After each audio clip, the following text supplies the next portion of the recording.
Okay, welcome everyone. With the white parochas behind us, we learned special to be Mekayim the mitzvah of V'dibarta Bam, L'asais nachas ruach liyotzreinu.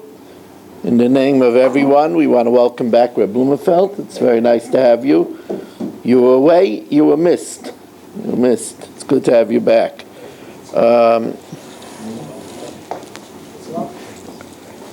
We're dedicated by the Fisher family, Lili Nishmas, Basi Bas Rabbat, Shlomi Ben Avraham Alevi, Perel Bas Ruvain. We learn also Lili Nishmas, David Ben Chaim, Lufu Shalem, Fel Yomis Ben Chayesor, Yaakov Ben Basi Aleya, Schus of Avraham Ben Yom Ben Nish Ben Malki Yehudis, by Yol Klugman and family. Also Lufu Shalem for Avigdor Aryeh Ben Rivkin, the Bas Chayesor, Yitzhak Ben Tzia Ben Dusha, Rivka Bashir Aleya, Chana Bas Shashabina, Moshe Meir Ben Esther Fradel, and Meir ben Chayesor. They should have a refuah shalema b'serek shaykh Yisrael. The last Mishnah in the fourth parak, the Kohen Gadol brought a special mincha, a special meal offering, which was comprised of an asiris ha'efa, and he brought it half in the morning and half in the afternoon.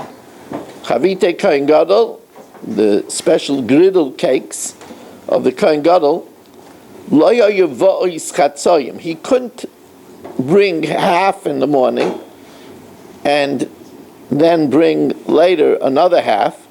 He brings a full tenth of an ephah, and he splits it. And he offers half in the morning, and half in the afternoon. Now, if God forbid, if the Kohen offered half in the morning and then he died, and immediately they appointed another Kohen Gadol, so then the new Kohen Gadol doesn't bring the first one's other half. Lo Yavi, he doesn't bring a half of his own. Lo Yavi Chatzi Yisarn Mebeisai, V'loi Chatzi Yisrain Sharishan, nor does he bring the first Kohen Gadol's other half. Elamevi Yisarin Shalom, he brings a full asiris ha'efa. V'chaytzeyu, he takes half. O machriv mechza, the second half of the kohen that died, and his second half, o mechza of it, half of it perishes. Nimtzu shnei chatzayim kravim, two halves were offered up, the half of the first kohen gadol before he died, and the half of the second Kohen Gadol, Ushnei Chatzayin Oivden, the remaining half of the first Kohen Gadol, and the remaining half of the second Kohen Gadol perishes.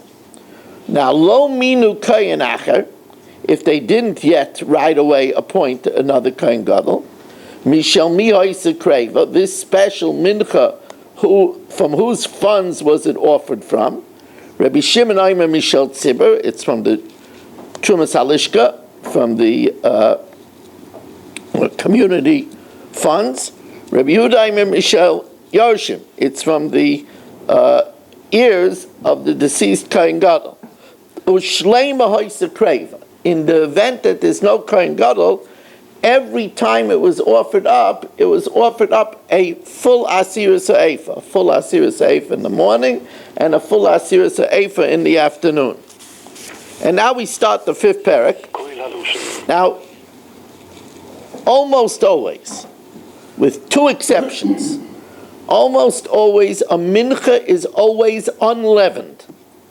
It's not chametz, except for two very special exceptions.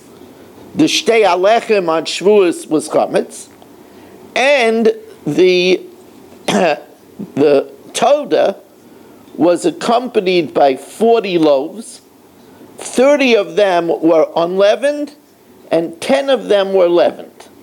As the Mishnah proceeds to tell us, Kol ha-menachos ba'os matzah, all meal offerings are unleavened, chutz mechametz shebetoida, the Thanksgiving offering, as I told you, was accompanied by 40 loaves of 4 different varieties. 3 of the varieties were unleavened, and 10 of them were leavened. That's the chametz shebetoida. Ushtei alechem, and the 2 loaves that were offered together with the kifsei atzeres on Shavuos. Sheheim bayis chametz. They are leavened. Now, how do we leaven them?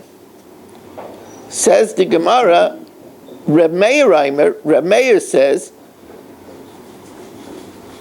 Se'or boida lehem mitoichan, we remove from them, from these loaves, we remove sourdough, and it makes it chametz, which means he separates an isaron of flour, then he takes that flour and mixes it water, and it becomes sourdough, and then he reintroduces it to the rest of it, and that's how they make it leavened. Again, se'or boda lehem mitoichan, they separate some flour, they moisten it, they make it sourdough, and then they reintroduce it, umechamtzan, and it ferments it. Rabbi Yehuda says this is not the choice way. Because if it's done this way, it won't ferment properly. So Rabbi Yehuda Omer, afhi eina min hamafcha. That's not the choice way. Elamevi es asar, he brings already fully sourdough, and he puts it into the isaron. V'noisen l'sei chamida, and he puts it in the isaron. And then around it, umamale es hamida, and around it he fills up the midah till you have a full isaron. That way, it's really, really good sourdough, and it's really going to ferment it. Amrulai, so they told Rabbi Yehuda, that's not a good method. Because the real sourdough could either be too dense, and therefore it's really more than normal flour, and it would make it more than isaron, or it could be mixed with a lot of water and be too light, and it'll be less than isaron. Amrulai, afhi, using this method, it would result in the amount of flour turning out to be less than an asira sa'efa or more than an asira sa'efa. I just want to say that tonight again, we have a big simcha in the shul. We're finishing Seder Nezikin tonight with the finishing of Masechtas Huryas. Of course, we'll leave a few lines for the Siyum on Thursday evening, but it's a big simcha. And again, I try to impress upon people that if you join us, these will be your simchas. You'll finish Seder after Seder. It's not so long ago that we had a beautiful Siyum on Seder Nashim. Now we're making a Siyum on Seder Nezikin. And we hope, as we go into the new year, before you know, we're going to make a Siyum on Seder Kachim, really on the way to finishing Shas.